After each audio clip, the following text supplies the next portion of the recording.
2024 का ये अंतिम कालखंड चल रहा है।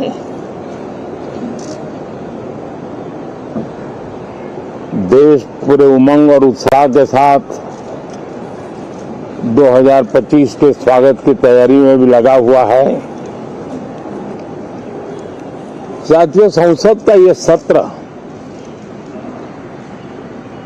अनेक प्रकार से विशेष है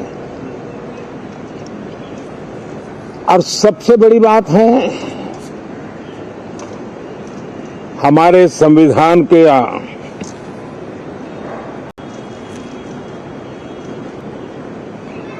75 साल की यात्रा, 75वें साल में उसका प्रवेश, ये अपने आप में लोकतंत्र के लिए एक बहुत ही उज्जवल अवसर है। और कल संविधान सदन में सब मिलकर के इस संविधान के 75वें वर्ष की उसके उत्सव की मिलकर के शुरुआत करेंगे।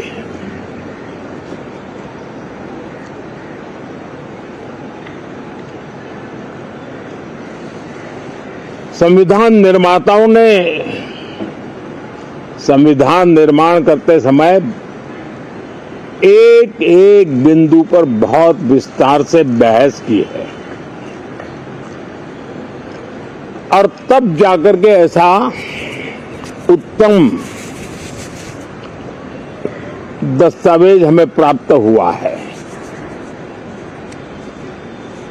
और उसकी एक महत्वपूर्ण इकाई है हमारी संसद। हमारे सांसद भी और हमारी संसद भी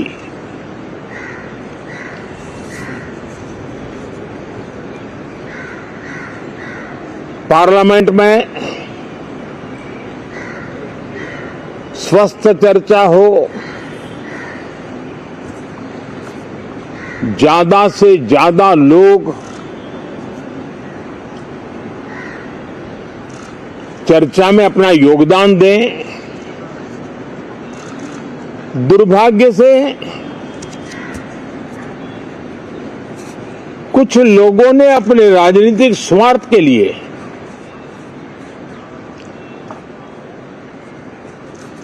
जिनको जनता ने अस्वीकार किया है, वे संसद को भी मुट्ठी भर लोगों के हुड़दंगबाजी से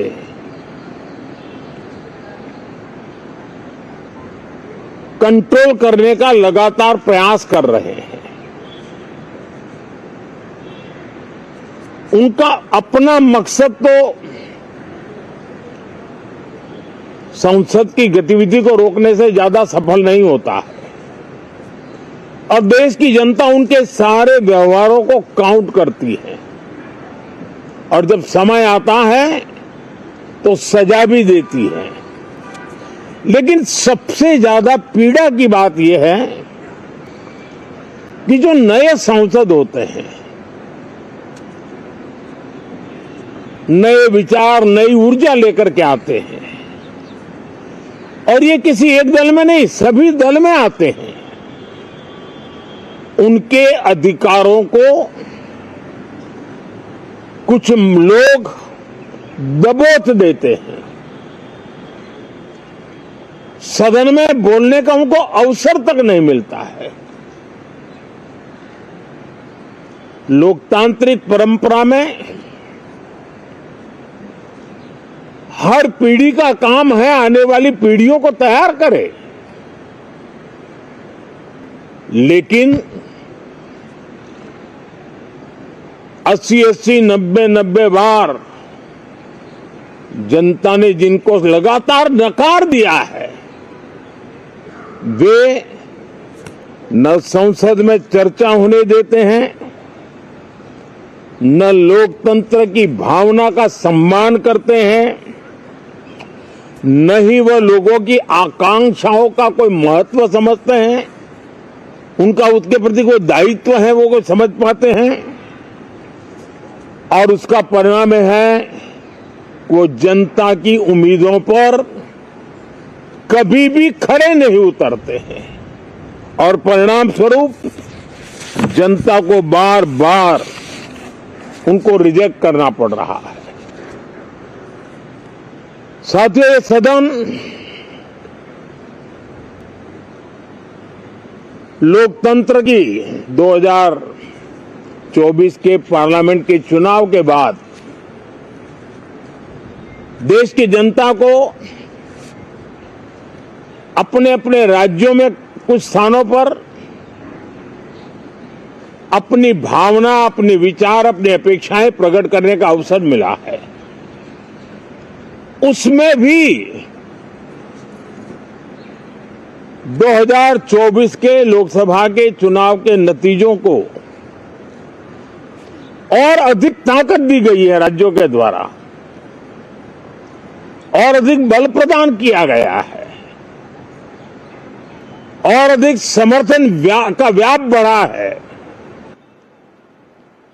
और लोकतंत्र की यह शर्त है कि हम जनता जनार्दन की भावनाओं का आदर करें, उनकी आशा अपेक्षाओं पर खरा उतरने के लिए दिन रात मेहनत करें।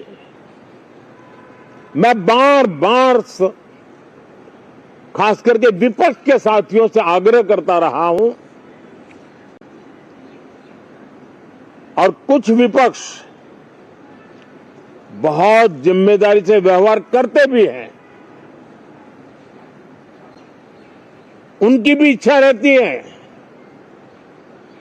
कि सदन में सुचारू रूप से काम हो, लेकिन लगातार जिनको जनता ने नकार दिया है वे अपने साथियों की बात को भी दबोच देते थे, उनकी भावनाओं का भी अनादर करते हैं, लोकतंत्र की भावनाओं का अनादर करते हैं। मैं आशा करता हूं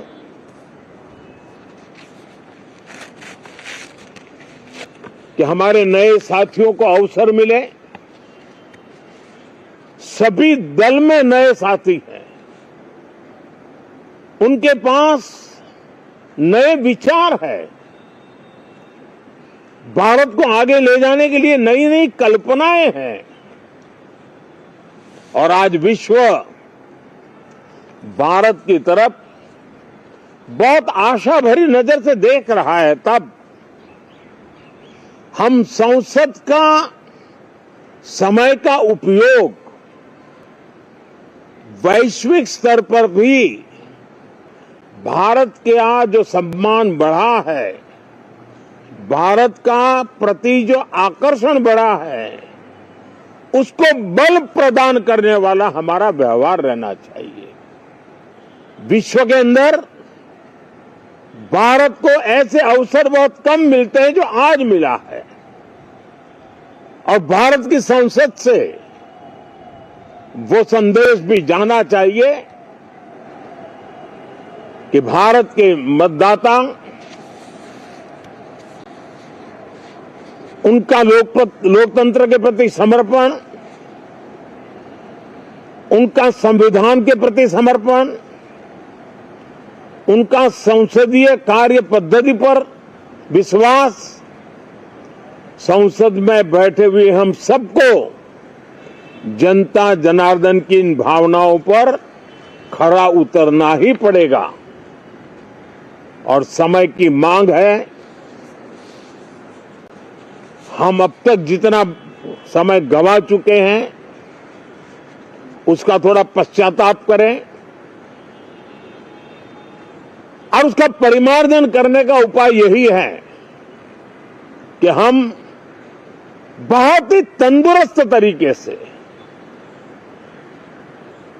हर विषय के अनेक पहलुओं को संसद भवन में हम उजागर करें, आने वाली पीढ़ियां भी पढ़ेगी उसको, उसमें से प्रेरणा लेगी।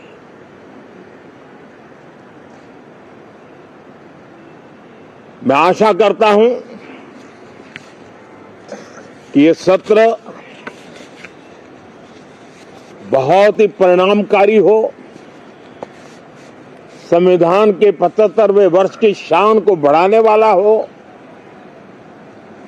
भारत की वैश्विक गरिमा को बल देने वाला हो, नए सांसदों को अवसर देने वाला हो, नए विचारों का स्वागत करने वाला हो।